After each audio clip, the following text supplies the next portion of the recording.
राहुल, समीर और विजय एक सोसाइटी में रहने के लिए आते हैं। वो तीनों एक टैक्सी में बैठते हैं और कृष्णा अपार्टमेंट आ जाते हैं।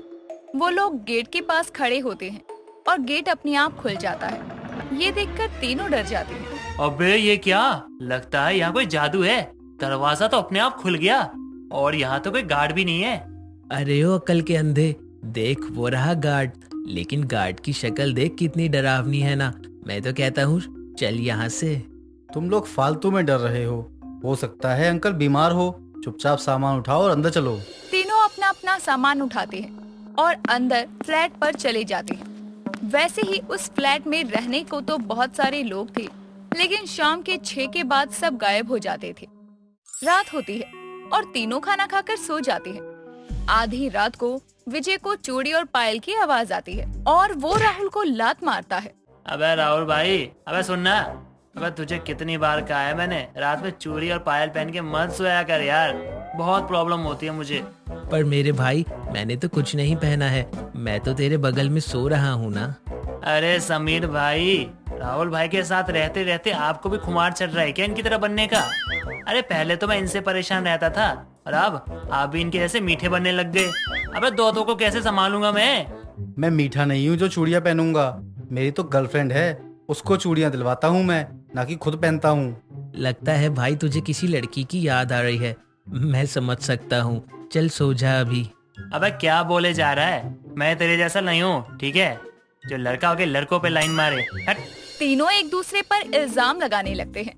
अगले दिन सुबह उसके कमरे की घंटी बजती है। विजय दरवाजा खोलता है तो उसके सामने एक बहुत ही खूबसूरत लड़की, जिसका नाम मंजू था, वो खड़ी थी और वो बोलती है। हेलो, मेरा नाम मंजू है। मैं इसी सोसाइटी में रहती हूँ। कल मैंने आप लोगों को देखा तो सोचा एक पड़ोसन होने के नाते आप लोगों से जान पहचान बना ली जाए। हाँ, आप बाहर क्यों खड़ी हो, अंदर आइए ना प्लीज, आइए आइए आइए। वैसे एक बात कहूँ, आप बहुत सुंदर है। Oh thank you. वैसे मैंने आपको आपके दोस्तों के साथ देखा था, लेकिन लगता है वो यहाँ से चले गए। अरे नहीं, वो लोग तो अभी तक सो रहे हैं। उन लोगों को आदत है देर तक सोने की, लेकिन मैं तो बहुत ही ऊंचे खानदान का संस्कारी लड़का हूँ। मुझे तो सुबह जल्दी उठ के मंदिर जाके पूजा पाठ करना बहुत ही पसंद है और मैं दुनिया के सबसे अच्छा इंसान हूँ। अगर आप ना चिराग लेके ढूंढोगी ना तो भी आपको मुझ जैसा कोई भी इंसान नहीं मिलेगा। विजय और मंजू बातें कर ही रहे थे कि तभी समीर और राहुल भी वहाँ आ जाते हैं। उनको देखकर समीर कहता है, अबे इतनी सुंदर काम वाली बाई बिल्कुल माल है भाई। इसके आगे तो मेरी गर्लफ्रेंड भी फेल है। कहाँ से आई हो आप? अबे चुप कर, ये कोई काम वाली बाई नहीं है, ये तुम लोगों की भाभी है। अरे मेरा मतलब है ये हमारी पड़ोसन है। हाँ, ये तो तेरी भाभी हुई फिर तो। अच्छा, मैं चलती हूँ। अब तो हम पड़ोसी हैं, आना जाना तो लगा ही रहेगा। मंजू इतना बोलकर चली जाती है। उसके जाने के बाद विजय समीर को बोलता है, भाई देख, इसको पहले मैंने देखा है, तो ये तुम लोगों की भाभी है। नहीं, इसको छोड़ देते हैं। समीर तू ध्यान से सुन ले मेरी बात, ये तेरी भाभी है। अबे जा, भाभी होगी तेरी, मेरी तो होने वाली बीवी है।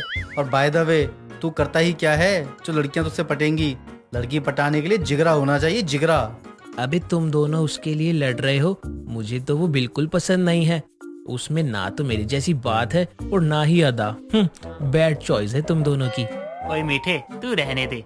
तू जैसे लड़कों को ना लड़के ही पसंद आते हैं, ना कि लड़कियां। और अच्छा है ना तेरी जैसी अदा नहीं उसमें, वरना वो मंजू नहीं मोहन होती। विजय इतना बोलने के बाद जोर जोर से हंसने लगता है। समीर को भी हंसी आ जाती है। ऐसे ही कुछ दिन निकलते हैं और उनके कमरे में बहुत अजीब अजीब सी चीजें होने लगी थी। कभी घर में बर्तन गिरने की आवाजें आती तो कभी रोने की आवाजें। ऐसे ही एक दिन उनके रूम में काम करने के लिए गंगूबाई आती है और सारी बात करके काम करने लगती है। ऐसे ही एक दिन विजय गेट पर खड़े होकर मुस्कुरा रहा था। ये सब गंगूबाई देख लेती है और अपने मन में कहती है, लगता है इसने आज सुबह सुबह चढ़ा ली है, तभी खुद में ही हंसे जा रहा है। एक मीठा है तो एक पागल। गंगूबाई खुद से बोलकर वहाँ झाड़ू लगाने लगती है। गंगूबाई को देखकर विजय बोलता है, गंगूबाई, ओ गंगूबाई कैसी हो? अरे बड़ी सही लग रही हो। सुनो ना, वो सामने लड़की देख रही हो हैं? क्या लगती है यार, बहुत सुंदर है। उसका नाम ना मंजू है। एक काम करो ना, मेरे लिए उससे बात करो प्लीज।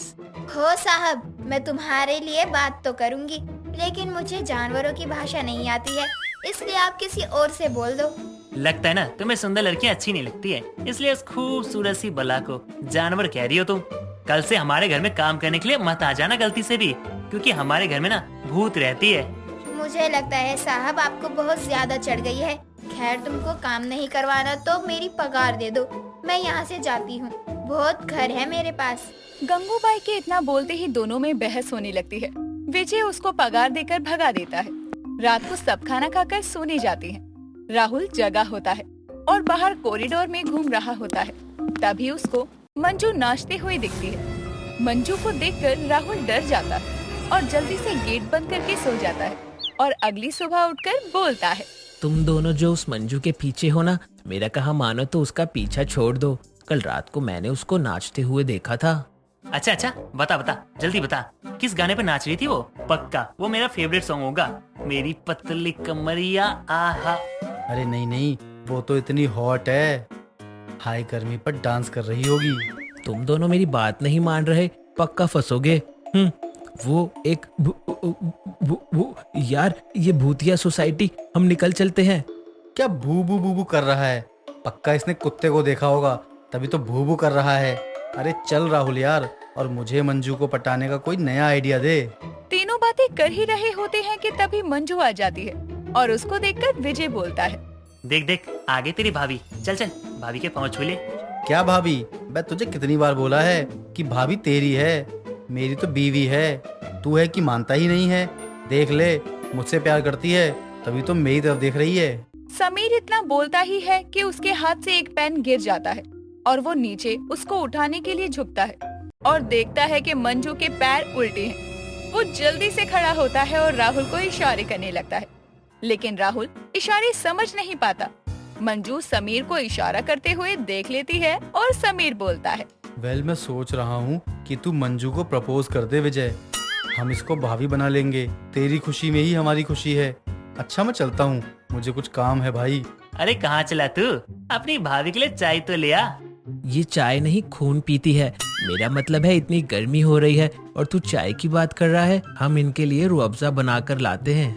अच्छा ठीक है, चलो मैं भी तुम्हारे साथ चलता हूँ। मन्नू, तुम ना यहाँ बैठो आराम से, मैं अभी तुम्हारे लिए अपने हाथों से रूह अफ़ज़ा बना के लाता हूँ, फिर हम दोनों साथ में बैठ के पियेंगे। कितना मजा आएगा ना। विजय, राहुल और समीर तीनों रसोई में जाते हैं और समीर उसको सारी बातें बताता है। ये सब सुनकर विजय बोलता है,